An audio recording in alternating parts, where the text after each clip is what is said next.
Hey everybody, this your boy Jay Mason inside the Time Machine on WUAG 103.1 FM. Playing the best of new and old school hip-hop, R&B, and everything else in between. With me on the phone right now, I have a woman that has been a power player in the music industry, Miss Cassandra Mills. Her tenure at Giant including acts such as Jade, Color Me Bad, Good to Go, Jeremy Jordan. Need I say more? Miss Mills, welcome to the Time Machine. Hi Jarrell, how are you today? I'm doing fine. I appreciate you taking the time out of your busy schedule to conduct this interview with me. It's my pleasure. I'm happy to be with you. All right, now let's go ahead and jump into it. How did you get your start in the music industry cutting your teeth? I started as a secretary. So I started from the very bottom and just worked my way up. I started as a secretary. That led me to working around recording artists. That opened the door for me to then become a co-manager and kind of go on the road management and all of that. Then I became a manager. From there I became a record executive and ultimately president of a record company. Which was the Time Warner Company, Giant. I worked my way up from, the very bottom. And also in your early career that you were working alongside Stephanie Mills. Absolutely. And, of course, Stephanie Mills, powerful voice. That was a very good experience and a good training ground for me and an opportunity for me to learn from an artist who was a real artist and not just a fabricated artist, So she's so gifted and talented in so many areas. It allowed me to have a front row seat at what the entertainment world was like, because she didn't just make records. She made records, she did Broadway, she did television, et cetera, et cetera. So what was it like for you being in the industry where it's male-dominated and being a power player that you are in the industry? That was very interesting. It was very challenging, very inspiring, and also very exciting. I mean, I love the music business. Who doesn't grow up with music? We all grow up with music on some level. And the idea of being able to be at the genesis of it, and by that I just mean in the heartbeat, where music is being created from the ground up, was just a very exciting day-to-day opportunity. I was very grateful to have had that opportunity. Now, how did the opportunity to go over to Giant come about? I was actually doing really well in management and was managing, Stacey Dash, Christopher Williams, Stephanie Mills, and a ton of recording producers and songwriters. And that was putting me in contact with a lot of the major labels. And I was hand-selected on a Monday by Irving Azoff to come and work for him. He actually met with me, asked me to come work for him. And then on Wednesday, I got an offer for David Geffen to come and work for him. And I think by the end of the week, I'd made up my mind. I told Irving that I would come work for him, and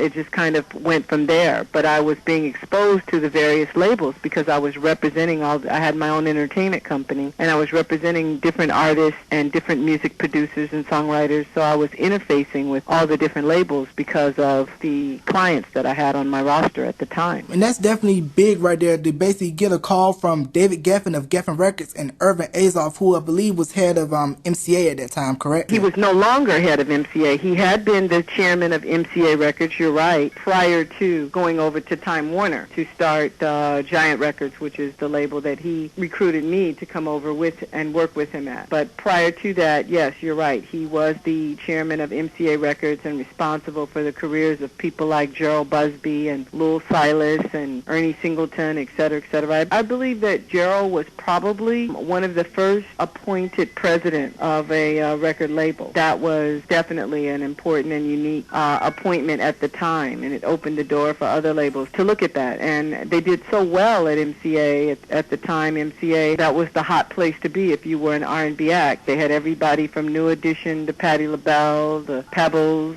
Bobby Brown, Jody Watley, et cetera. They had all the hot acts, and they were doing so well. So what was it like signing your first act over at Giant? Because, when Color Me Bad came on the scene and I Wanna Set You Up blew up, it was like Giant all of a sudden was like the hotspot for like an R&B pop act. It was, but actually I think that it started just in front of Color Me Bad. It was, we put out New Jack City, which was the first soundtrack compilation. We were the first record label, and that was my creation, that we were the first to put together, hip-hop and R&B and pop and all that together on an album. And we did that with the soundtrack to New Jack City. And as you remember, that's the movie that made Wesley Snipes into a movie star. Color Me Bad, I placed that record, I Want to Sex You Up, on that soundtrack. But there were also a lot of other big records on that soundtrack. Christopher Williams, I'm Dreamin', Ice-T, New Jack Hustler, Johnny Gill, Still Waiting, Teddy Riley, New Jack Swing, a lot of good stuff on that soundtrack. And that was a huge soundtrack. It did about 2 or 3 million copies. And at that time, that was unprecedented, and it was record-breaking. That preceded Color Me Bad. Then we launched Color Me Bad after that. And people became familiar with the I Want to Sex You Up because they heard it connected to the movie. A lot of people don't realize that the song was introduced in connection with New Jack City. Then, of course, it was also included on their debut album. Came out a few months later. CMB, and when I interviewed Kevin Thornton from Color Me Bad a while back, he was saying how the single was so big that folks were buying the single and kind of had to force to buy the soundtrack because folks were just snatching up the I Want to Sex You Up single. It was a huge single. It was actually next to, I think at the time, Madonna had the biggest selling single in the nation, and I think that was a single that sold like 4 million copies. And then we came with New Jack City. We came with I Want to Sex You Up, and we broke the Madonna record, and it gave us the record for the biggest selling single in history at the time. Definitely one of the big singles of 91. Now tell me a little bit about Jade. Jade was really a compilation of girls. They were not a solid group when they came to me.